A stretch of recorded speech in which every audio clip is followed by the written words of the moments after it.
Hello and welcome to the IICRC Certified Firm webinar. Today we are welcoming ozone expert Lewis Adams to bust some common myths on working with ozone. In today's presentation, Lewis will discuss why ozone can work extremely well on one job and poorly on the next, as well as its history, how to use it effectively and safely, some do's and don'ts, and how to charge for the service. Lewis will have an article on this topic in the January issue of the Certified Firm newsletter, which will also include a link to a recording of this presentation. So if you want to check out a link to the recording, stay tuned to your inbox for that newsletter. At the end of this program, we are going to hold a brief Q&A, so if you have any questions throughout the program, you can enter them into the question tab on your navigation screen. I will keep track of them until the end of the presentation, so if you think of one during the presentation, go ahead and enter it in the box. Otherwise, you can save them till the end. And with that, here's Lewis.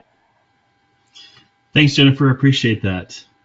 I'm just going to get right into it. In 1983, my dad started a carpet cleaning business, and I was just out of high school, and I was taught how to clean correctly, I think. Every time we would go out on a project, he would say, "What's the most important thing?" And I'd say, "Well, this," and he'd say, "That's correct." And then basically what he said is everything's important.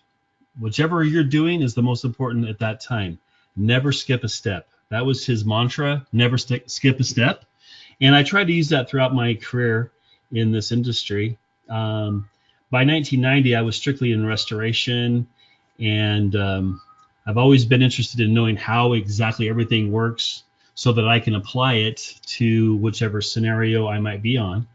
And I've discovered that there are many myths and misconceptions about ozone, and so we're going to talk about those today. We're also going to talk about some principles of cleaning and deodorization and how to apply these principles to your restoration business, as well as how to use ozone correctly, safely, and profitably. So basically, the history of ozone is started in Europe in the early 1800s. They started using it in water treatment plants. We started in America in the 1900s. By the 70s, we were using it in commercial and industrial applications. And we embraced it in the restoration industry in the 80s, early 80s. And we started using them in ozone chambers. And we had a lot of success with it. And then we started taking it into people's houses. And then we started to see a drop-off in the effectiveness of the treatments. So first myth is ozone, all ozone is created equal. Well, there's two types of ozone that's created that we use in our industry, and one of them is corona, and the other is UV. Corona simulates lightning, and what happens, we have this little spark that goes off in this machine, and it, as the air passes through it, it breaks the oxygen into two atomic oxygens, which want to find equilibrium, so they attach themselves to another O2. So now we have O3. Well, the O3 can live for quite some time while it's searching for a way to stabilize itself. And then it moves over here to bacteria, viruses, contaminants, soot, whatever. And it starts to break down those materials. Well, at the same time, when it does this in the corona discharge, it actually takes the O2 or the O and also forces it onto the nitrogen molecule. So it creates nitrogen oxides. These nitrogen oxides, when mixed with humidity, become acidic, becomes nitric acid, and very corrosive. So not a great byproduct of the generation of ozone. The other style of ozone is UV based. It simulates that which the sun does up in the stratosphere, and it separates the oxygen molecule as well and creates ozone up there. Also, it'll break the UV radiation will also break the hydrogen, the H2O in the air, and become hydroxyls and things like that up in the stratosphere. Anyway, because of the way UV works, it doesn't have any bad byproducts of that, and a lot of people think that ozone creates hydrogen peroxide.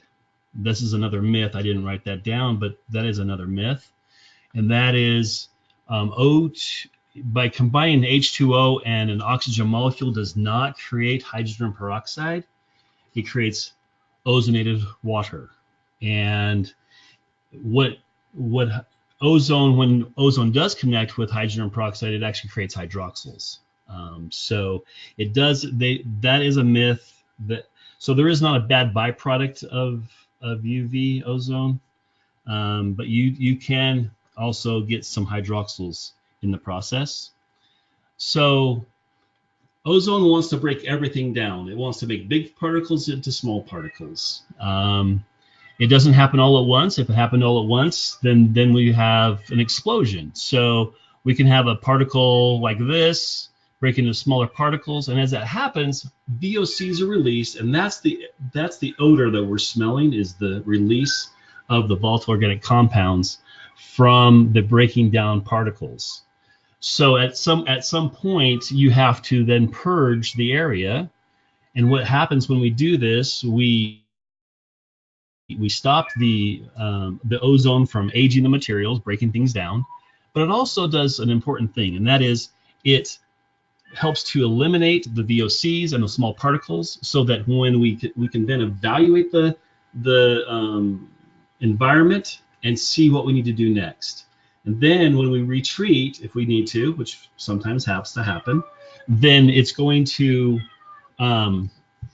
be able to focus on the contamination specifically. So everything is looking for equilibrium, and we use this throughout the industry. We know that hot goes to cold, wet goes to dry.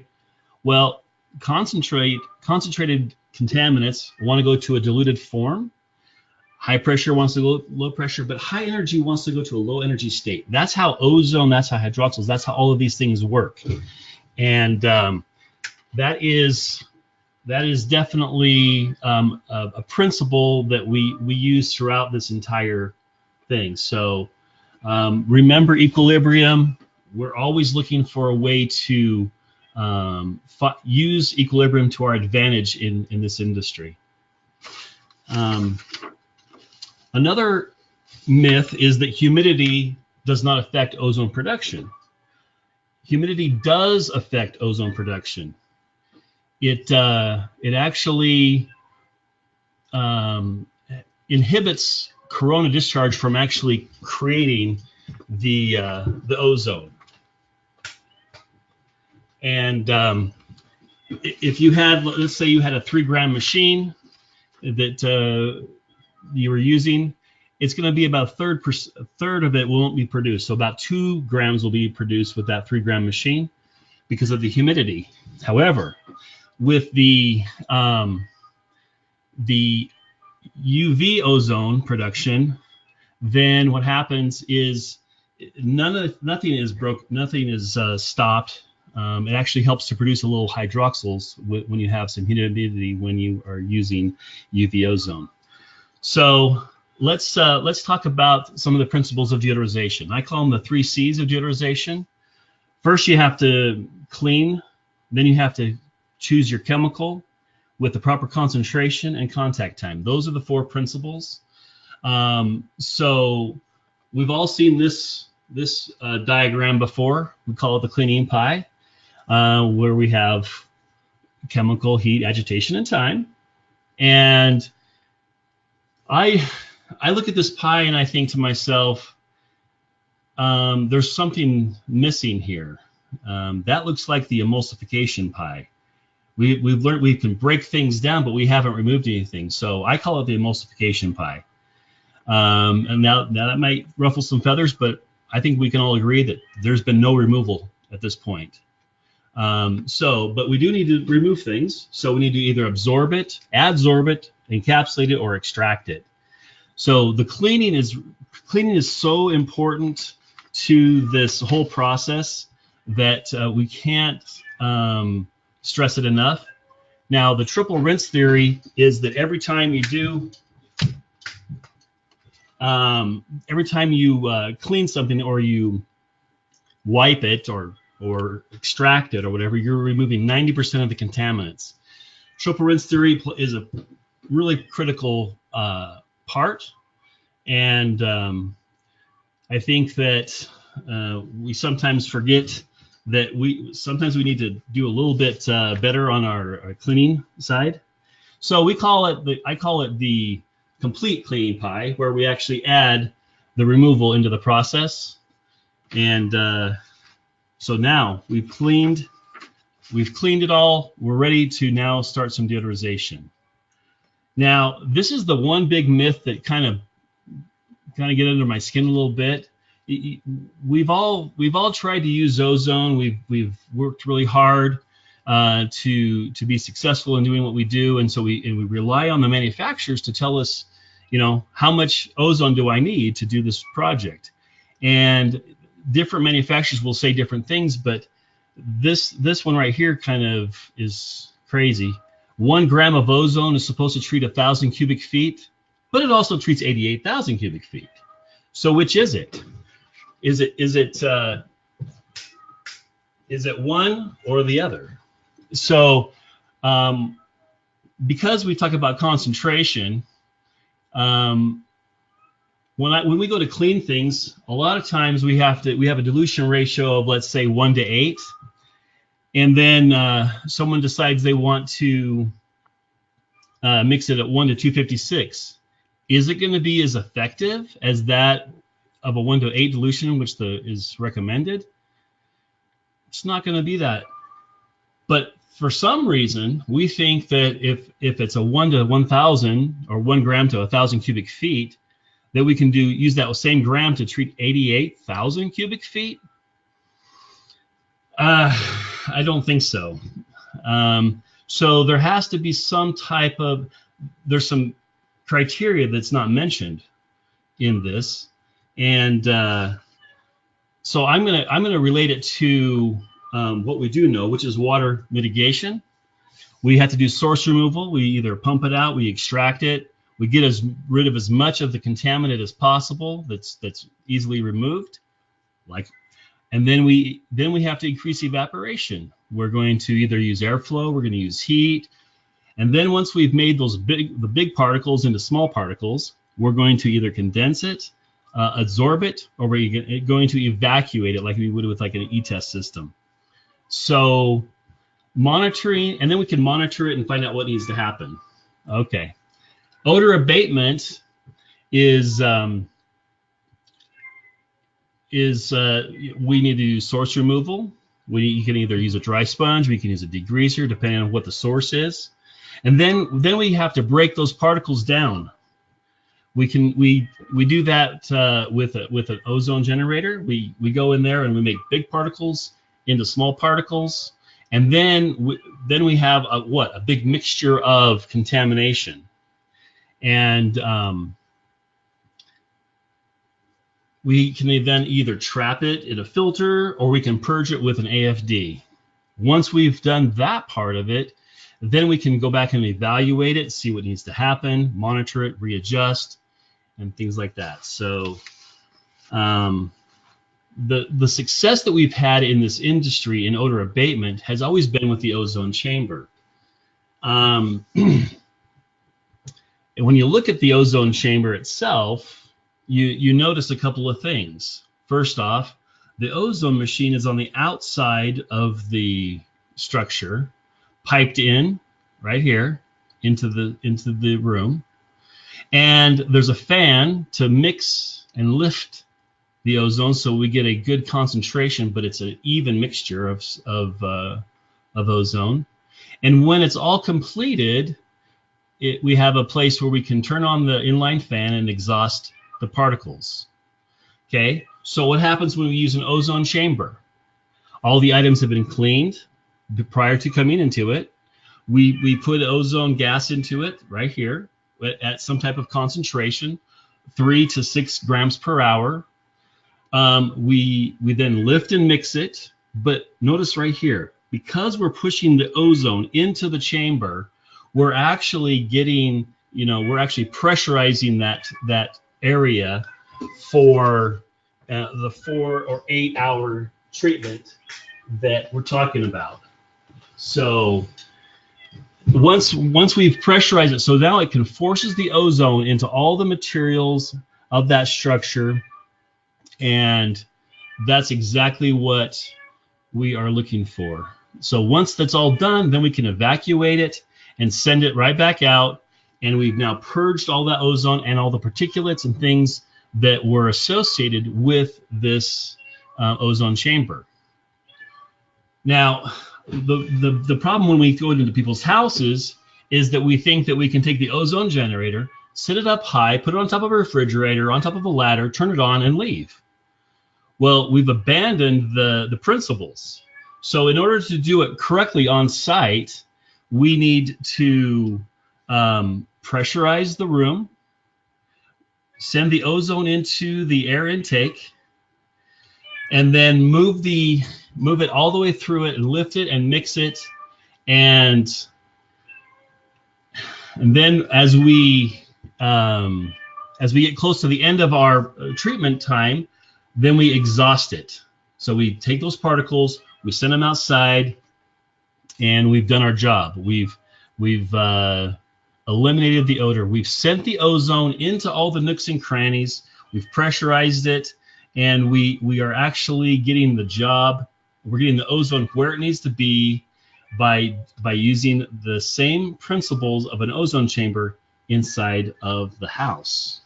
So this is the reason why I created the ozone calculator, and you can get the calculator by going to my website at nuvoair.com. This is the front page.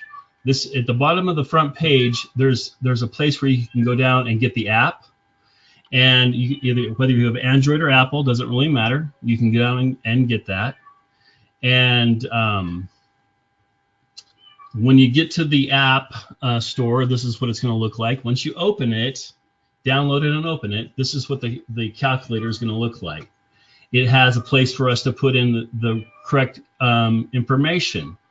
We have the square footage, the room height, the contamination level, and the surface area. With those 4 calculations, we can now find out how much ozone do we need, how long does it need to run, what kind of pressure do we need, and how much lift and mix do we need to have. So in this scenario, we're going to calculate it at 1,500 square foot house with an 8-foot ceiling. And when you hit the contamination level, there is a drop down to determine whether it's light, medium, or heavy. Light would be something if someone left something on the stove for a few minutes, they came back, oh, it was just a light, a light contamination, no heavy pressure. Medium would be something like they had left something on the stove and been gone for a couple of hours, and then there was some, a lot more, the smoke opened, when they opened the door, their smoke came out.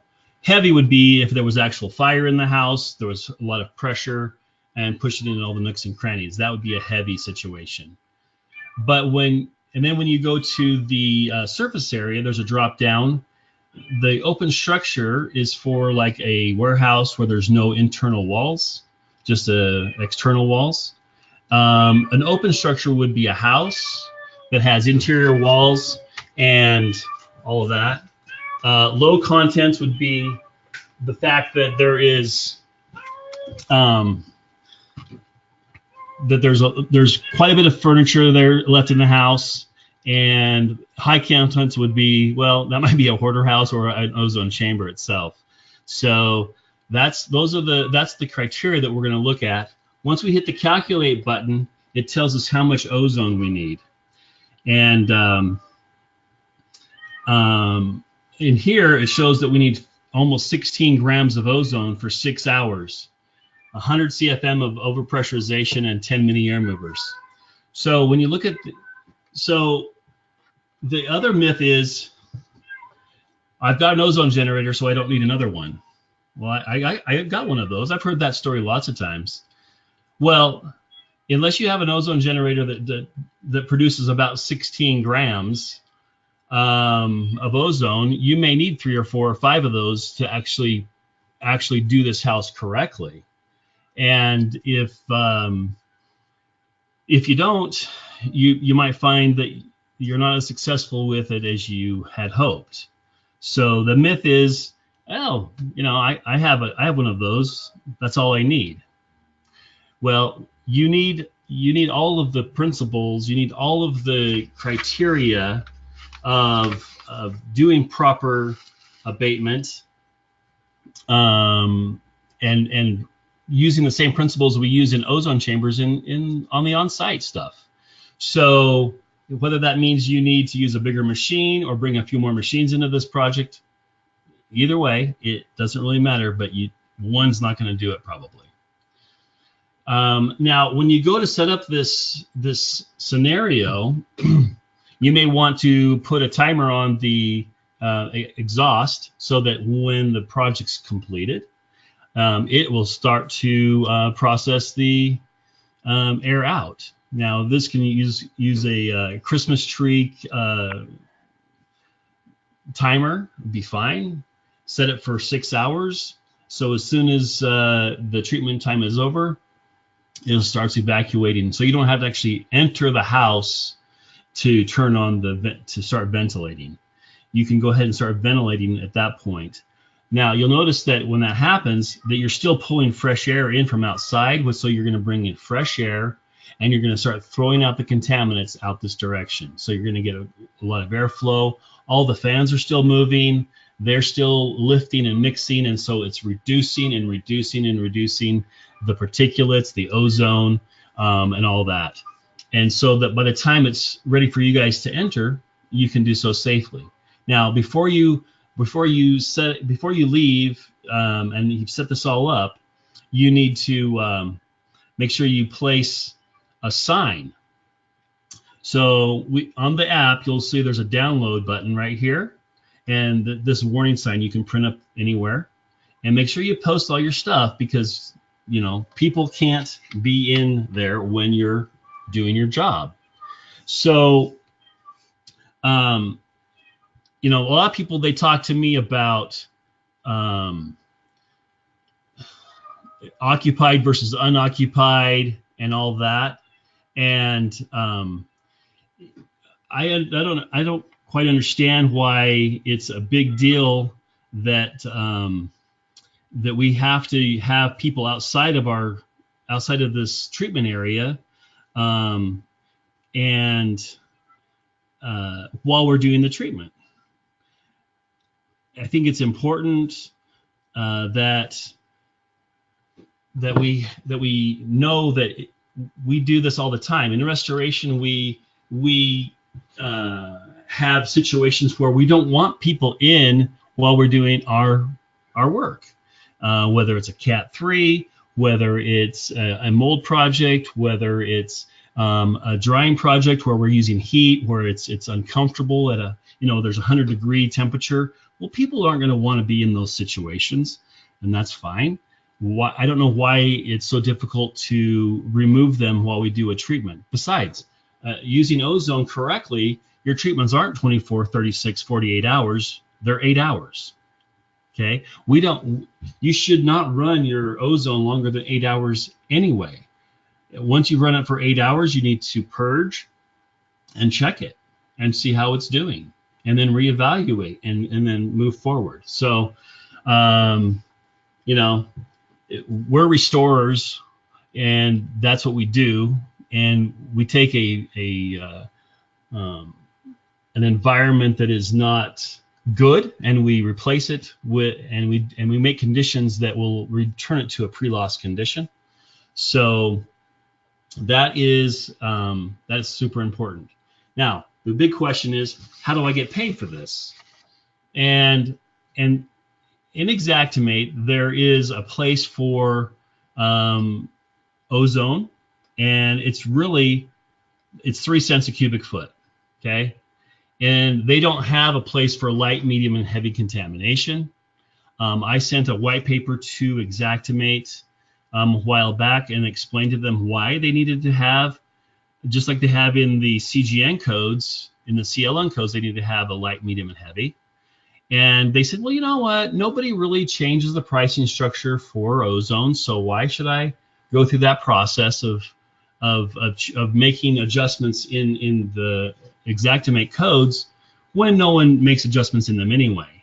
So they said if more people would change the pricing and tell them why they're changing the pricing, that they would reevaluate it and they would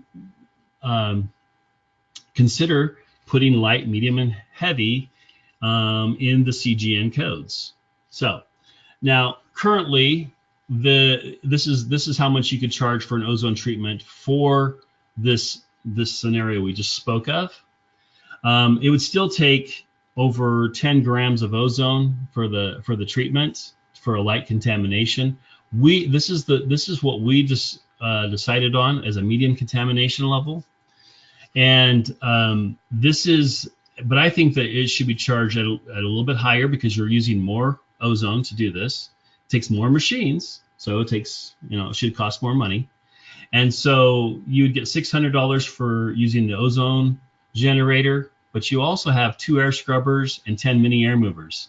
So at the end of the day, after an 8-hour treatment, you should be able to bill out $840 for this project. So it's this is the crux of what I'm talking about. The way you do supporting documentation is you take a screenshot of the app and you email that to yourself. And when the adjuster or whatever asks you, well, why did you need this or that? You can go back and say, well, this is how much ozone I needed to have. I need to have this many machines, and I needed to have, this configuration in order to be successful using the ozone. So that is really the basis of it. So basically, there's principles at play here. We have ozone, we have UV versus corona. We can use either one. One is safer than the other, but we can use the principles of equilibrium, of cleaning, and deodorization. But here's the key: we need to remember that we need to set up our on-site deodorization just like we would an ozone chamber. We need to pressurize, we need to lift and mix, we need to ventilate, and we need to run it for the right amount of time with the right concentration of product. And you can go to the website right here and you can download that app and go from there. So I think that the app is very beneficial to technicians on the site, so they know exactly how to set it up. They know the criteria that they're looking for. And it also gives the estimator a chance to document and support the reason why they're charging what they charge to do what we do. So, if you guys have any questions, I'm ready to take those. The free app, you can see that. I am going to give a free 15-minute consult to anyone who's attended this. So if they have specific questions they want to talk to me personally about, then they can just email me and we'll do a consult. Appreciate your time. I'm ready for questions and answers. All right. I think the first question that I and probably everybody else on here is wondering is, what is your cat's name? Oh my gosh. It's Persicus. So my kids, everyone left, but they left the cat. So that was wonderful. Oh my gosh. No worries, you did great. It was a very, very interesting webinar. We just wanted to tease you a little bit. Thank you. I'm just like, why did they leave him? Anyway, okay. First question is, what is your website address? You probably just gave that again. But that was .com. Yeah. Second question, what is AFD? AFD is an air filtration device, like an air scrubber. Okay. Let's see. Third question. Uh-oh, all these people are commenting now about the cat. Let's see. When you say pressure in the room, how so? Okay. So Where you say create pressure in the room, how so? I'm gonna bring fresh air in from outside, and then I'm gonna push it past the ozone generator. Or you can, depending on the ability of the generator itself, you may be able to directly pull through the ozone generator directly into the room. This depends on if the fan can handle the static pressure. The reason I use an AFD is because most ozone generators don't have strong enough fans to create static pressure. So I'm going to force the air past the ozone generator and use that to pressurize the room. We want to run that pressure at approximately 0.005 on a manometer. So that's what the calculations in the calculator is to run at 0.005 water column. Okay, let's see. Second question. They're coming in like wildfire right now. Let's see. One of them, did you say this presentation is recorded for future viewing? Yes. If you'd like a copy of the presentation, you can email me at jpeterson@mulberrymc.com. It's JPETERSEN at Mulberry, MULBERRYMC.com. Also, Lewis is going to have an article on the upcoming Certified Firm newsletter, and we'll include a link to the presentation there as well. The presentation is going to be on this topic. It's not going to be as in-depth as this webinar. It's going to be a little bit more high level, but still pretty informative. Next question. Why does the ozone generator need to be outside of the chamber? Well, it needs oxygen to create the ozone. And so traditionally, the ozone generator was placed on the outside of the room. So it had fresh air to work with to create the ozone. And so but I don't know that they did it on purpose for pressurization. It just happens to be that that's what's necessary. Okay. to do that, and that's why I push the air. That's why I push air directly past the air, the ozone generator inside, so it simulates what's happening. If you were mounting it outside.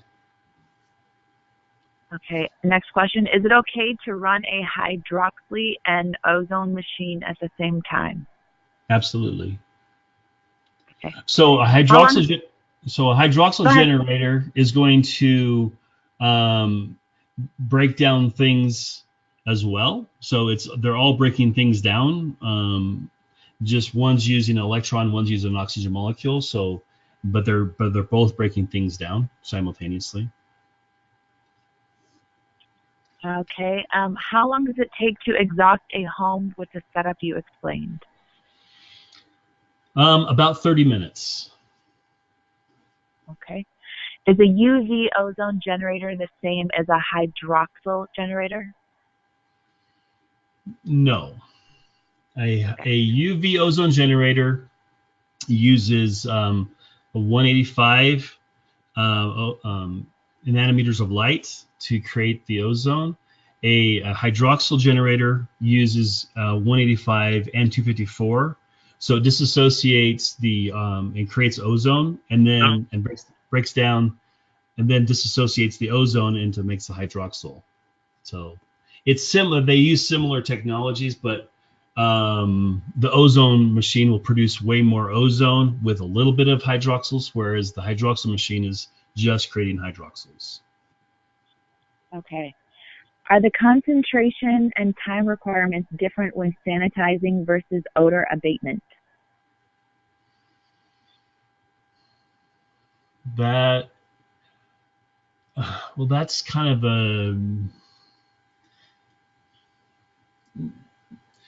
okay. So in order to sanitize a surface, let's say all the cleaning is done completely, and all you have is you're trying to sanitize. It takes about 30 minutes at 15 parts per million to sanitize completely. So you're going to have to give it enough time for it to reach the 15 parts per million and then run it for 15 to 30 minutes. So it is less time to sanitize, probably a third of the time to do sanitization versus deodorization. Okay. Does ozone affect rubber seals and chrome faucets, etc.? Okay, so the nitric oxide, which we talked about from the corona discharge, will eat rubber and destroy the seals in your faucets. The reason we use 8-hour treatments, not more than 8 hours, is because ozone is an oxidizer and it will dry things out and it will, harden them up. But nitric oxide will, or nitric oxides and the nitric acid will actually melt the rubber. So we want to minimize the exposure time, and if you don't run it longer than 8 hours, there won't be any issues with the natural rubber and the for your faucets or for your refrigerator. Okay. Does heat affect ozone in a chamber, and what temperature is ideal for ozone? Okay, so the hotter you run a room, the more ozone production you have to have, because heat will speed up the molecules and they'll run into each other and create O2 again. So you have to have enough production in order to keep up with that basically breakdown of the ozone. So if you're trying to heat up, if you're heating up a room, let's say it's an ozone chamber and you're trying to get really deep penetration, so you heat it up to 100, 105 degrees, you're going to have to make sure you have a higher output of ozone feeding that room, because it's gonna want to destroy it as it comes in. Okay. Does the ozone generated by UV light need to be purged? Yes, all ozone has to be purged. Ozone is still ozone, and it needs to be stopped in its process and progress. And then you're also having the one thing what I found interesting when I started using UV and high output UV was this, is that it actually smelt worse when I went back than I've ever smelt ozone before. I have always just smelt ozone. I've never smelt the all the decomposing materials that you would get when you hit it with a high dose of ozone. So you hit it with a high dose, and then you have to purge the ozone and the particulates and the VOCs out. And then you'll be able to tell what you've really got. Have you found that people are complaining about headaches when working with ozone, even though it has been ventilated? Well, ozone has a half-life of 3 days, not 30 minutes. Okay, so you have to ventilate correctly. Also, if you're using corona discharge, you're actually producing nitric oxides, and some of those have half-lives of 150 years. So they don't go away at all. Okay, so you have to ventilate and ventilate, make sure that you've purged it well enough as to make sure there is no more ozone left in the room. If you're finding that people are getting headaches, you probably ran the ozone too long, and now you have it penetrated into the materials, and they're releasing into the air that you're breathing. So if that's the case, then I would probably put in something to give the ozone to work on. For example, I would put in like an SOS disc, so that it gives the ozone something to break down. Okay. Will ozone affect carpet coloring or harm any other types of flooring? Ozone will eventually break things down. It's the nitric oxide, which is the corrosive side, which causes the discoloration in a wet carpet. So you should always try not to have wet carpet first off when you're using an ozone generator. But it's usually the nitric oxides that do the discoloration, not the ozone itself. Now, if you ran it on wet carpet and you ran it with high doses and you ran it for an extended period of time, you may get some discoloration. But if you keep the dose high, the duration low, the chances of you having any type of discoloration very minimal. So I would go, instead of doing an 8-hour treatment, I would do multiple 4-hour treatments. Is how I play that. If you're concerned. Does altitude affect ozone? We work at an elevation of 8,500 feet. Yes, it does. Is that what I'm supposed to say? Okay, no, just kidding. Yeah, so the higher the altitude, the lower the oxygen levels are, which means there's less ozone production. So if it says it's 3 grams, it's probably going to be putting out 1.5 grams at high elevations, just because there's less oxygen in the air. Does ozone kill mold spores? Who's asking? Oh shoot, I just deleted it. Sorry, whoever asked that question. Okay, now ozone breaks down all things. Do we use it as a mold remediation process? No, we don't. But will it break down spores? Yes. Source removal is the key to mold remediation, not ozone. Okay, let's see. How is ozone and hydroxyl different to the cleaning process? Okay. Hydroxyls are interesting because they operate on the electrons, not on the oxygen, the oxygen itself, but on the electrons that wrap around the oxygen and hydrogen molecules. And so they act a little bit differently. A hydroxyl radical has a half-life of a nanosecond, which is 1/1000th of a second, whereas ozone has a half-life of 3 days. So ozone will last longer and go further and travel farther than a hydroxyl. Hydroxyls are great as long as the air is passing through the machine. It's great. And if you have 2 hydroxyls who hit each other, they will create a peroxyl radical, which can last up to 10 seconds. So depending on where you're trying to what you're trying to accomplish, you may be able to use the hydroxyls for things. How I look at hydroxyls and deodorization is this. Hydroxyls clean the air extremely well. And the more you clean the air, the more the contaminant wants to leave the surface and go towards or find equilibrium, or go from a concentrated state into a diluted state. So it wants to go.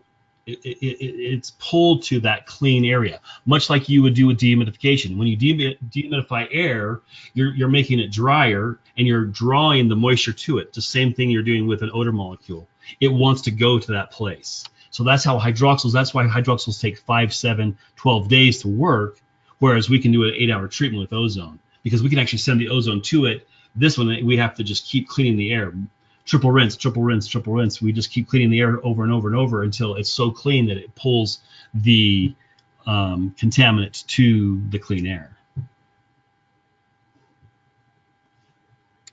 I love hydroxyls, by the way, just so everyone knows that how I found out that one of the things I was doing in Canada was I was actually teaching hydroxyls up in Canada when I came across these UV ozone generators, which are fantastic. So, I'm a hydroxyl guy. I love hydroxyls as long as they're being used correctly and understood correctly and being used in a way that they were meant to be. So I'm not a problem with hydroxyls. I love them. UV ozone generators produce hydroxyls as a part of fact. They do. So. Next question. We run into customers that use air purifiers that are ozone generators. What do you do to help people stop using them? I have one as well that has an ozone button on it. Ozone is not to be used in occupied space, period, end of story. Okay? It is an oxidant. It is an irritant. It will... it's not good for you to breathe on a consistent basis. There are levels that have been set up that are safe, and most ozone generators that people have in their houses that are residential models still produce too much ozone for an occupied space.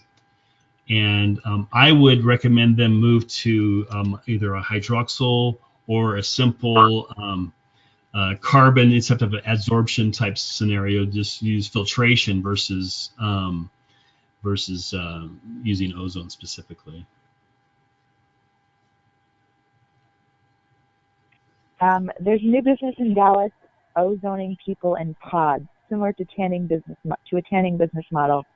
What are your thoughts on that? I think it's kind of similar to what we just. They're ozoning people in pods, similar to tanning business models. So it sounds to me like you go in a little like cubicle and get ozoned. Is that correct, so Brian? that is well, I think he's talking about his ozone. I think he's talking about ozone therapy or oxygen therapy, where your head's not in the little cubicle. What it does is it forces the oxygen into the body. So that's a medical thing. I'm not a medical doctor. I can't answer that question. Your head is not in it. Your head does not go on the pod. Correct. Okay. Correct. It's forcing oxygen. It's forcing oxygen into the body. It's pressurizing. It's actually creating it's a hyperbaric chamber is what it is, and it's forcing the oxygen into the body through the skin. Okay. But I'm not a medical doctor. I don't know anything about that. I'm not going to talk to that. Okay. Could you use ozone in a vehicle to remove smoke odor? Absolutely. Absolutely. Okay. Can you explain the difference between an ozone generator and an ionizer? Should an ionizer be used in an occupied space? Ionizers can be used in an occupied space. They some of them use negative ions only. Some of them are bipolar, means they make positive and negative ions, and that's completely safe for an environment of people living in it. Whereas ozone, you can't. So. Okay. Ozone is a restorative treatment. It's not a maintenance device. It's to restore things to a pre-loss condition after they've been contaminated. It's not to be used on a daily basis in someone's home.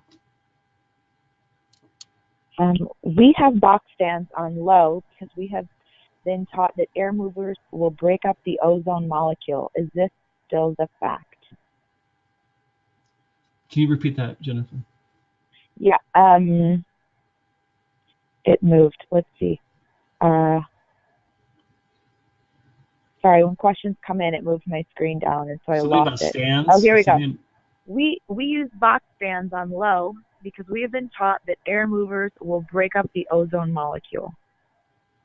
Yes, high velocity air movers will speed up the process of the ozone running into each other and causes them to break down to O2. So box fans, low pressure, it's great. Yeah, box fans are fantastic. I just put in mini air movers because they run around 600 to 800 CFM. None of them go over 800. And then I just put a diffuser on it so as to so it's not all velocity all at once. So let's see. The next we've received a couple questions on humidity. How does humidity affect hydroxyl generation why do some hydroxyl generators recommend the addition of humidity? I think there was one more. That's about it. Okay. So in order to create a hydroxyl radical, you have to have hydrogen. And the best way to get hydrogen is with H2O, two hydrogen molecules and an oxygen molecule. So by adding humidity, you're adding the stuff you need to make a hydroxyl. So that's why they recommend that you do that, because the more hydrogen you have, the more hydroxyls you can create. That is, yeah. Now, the part that I don't understand, maybe someone else can answer this question for me and type it into Jennifer, but that is, how can you create a hydroxyl without hydrogen or without humidity? What is the best height for the generator in an 8-foot room? I will let you know if anybody comes back to that. Okay. Well, the reason that you put an ozone generator up high is because it's heavy, and you want, and also so the ozone's going to lay down. It's not going to go into the device.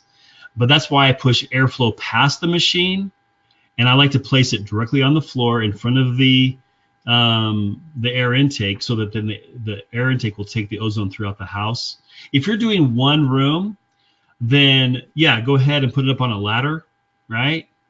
But you're still going to mix the air. You still need to mix it with either a box fan or with a mini air mover. So I would say 6 feet in the air. If you're just doing a single room. If you're doing a whole house, you need to use the HVAC system to distribute the ozone throughout the house.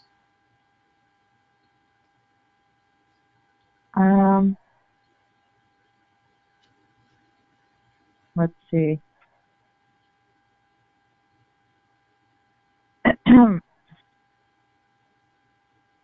Sorry, I'm going through these as they come. Can you go into further detail about hydroxyls and their benefit to the deodorization process? Okay. Hydroxyls. Just 1 second. Hydroxyls are very reactive molecules that use electrons. They pull electrons from the materials, but because of the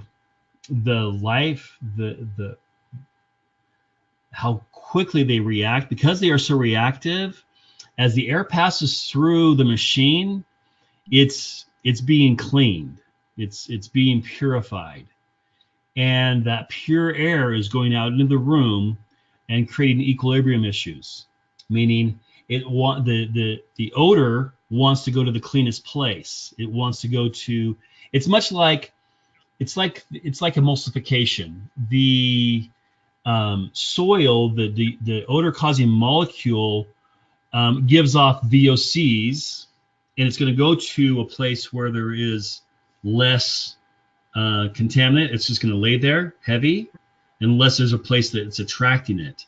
And so as you clean the air with hydroxyls, the odor molecule is going to want to go towards it and give away the VOCs. Then eventually the oxygen will actually oxidize the contaminant. If you have one that has some peroxyls, they possibly could then, if it's close enough to the machine, allow the peroxyl to actually become a hydroxyl on the surface. So hydroxyls are great. They do a lot of great things, but they don't live very long, and so you have to think of that as an air purification system that creates deodorization.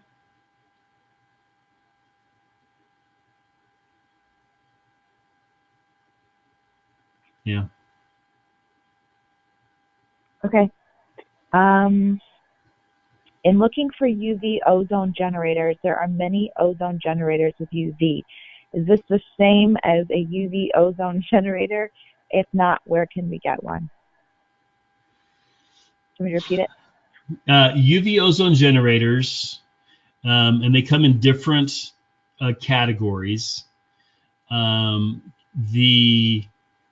ones that I rep for are available at Interlink, Ramsco. There are some that you can buy directly from the manufacturers. And if it says UV ozone, it's UV ozone. Now, the amount of ozone they produce is the critical thing. So what you want to do is you want to divide the amount of cost for the unit by the amount of output to determine if it's a cost-effective solution for you. So all ozone should be calculated that way. Even if it's Corona, you should say, well, if it's 3 grams and it costs $950, that means it's going to cost me $316 a gram per hour produced. Whereas maybe another machine that may be $1,800, but it produces 13 grams, well, that is a much less expensive machine. It's about $130 a gram per hour produced. So, almost half the cost. So, there's things you can look at, and there's multiple places to find this UV ozone now. So. This is going to be our last question because we're running out of time. For those of you who we haven't gotten a chance to get to your questions, Louis does have his email up on the screen right now. Last question just disappeared. Oh, yeah, here it is. Is a regular size air mover too much for movement? Yes. Yeah, okay. it's the velocity of that is too great. What you would have to do is, if you are going to use an air mover like that, what you need to do is take lay flat ducting and then cut holes in it down, like you're going to go down the hallway or whatever. And I would just open up small holes and let that kind of like ooze out of it instead of letting the velocity, come out all at once. You want to diffuse that. Well, you can do the same with a mini air mover. Put a lay flat ducting on it, cut some holes in it, and allow it to diffuse that velocity. You want to break that velocity down. You want to just all you're trying to do is mix and lift the air. That's all you want to do is lift and mix. You're just mixing it up. You don't want to destroy it with too much velocity. So. All right. That was an excellent webinar. Thank you so much, Louis. Thank you. It was so informative and so interesting, and we just really appreciate your time. Thank you, everybody, for joining us. For those of you that have asked for my email address again for a copy of the presentation, it is jpeterson@mulberrymc.com. That's Mulberry, M as in marketing, C as in communication. JPETERSEN @mulberrymc.com. You should just be able to reply to your invite as well. That email will eventually get to me. Again, thank you for everybody for joining us. If you are interested in receiving a copy of the presentation, you can either email me or just stay tuned to your inbox for the next Certified Firm newsletter, which is coming out at the beginning of January. Louis does have an article in it, and we will have a link to that presentation within the article. Again, thank you, Louis. It was great. We loved having you, and we'll see everybody next month. Thanks.